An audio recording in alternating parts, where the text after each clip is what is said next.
Berdasarkan pantauan Badan Meteorologi, Klimatologi, dan Geofisika, akhir Oktober sebagian wilayah di Sumatera Selatan akan memasuki musim hujan dan akan merata pada bulan November mendatang.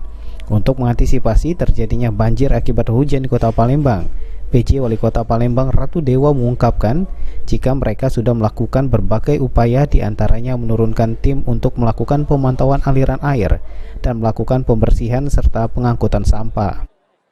Kalau untuk menanggulangi banjir, saya sudah dari awal sudah antisipasi, mulai dari 10 hari, 20 hari yang lalu saya terus turun ke lapangan.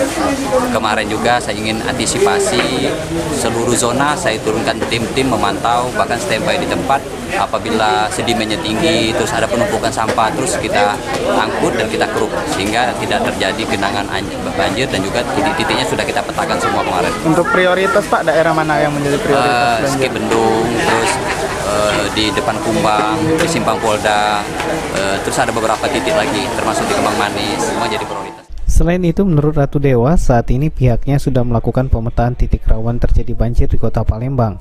Di antaranya kawasan Skibendung, Jalan Residen Abdul Rojak depan SMA Kusuma Bangsa, Simpang Polda, Kembang Manis, dan beberapa titik yang ada di Kota Palembang yang semuanya menjadi prioritas.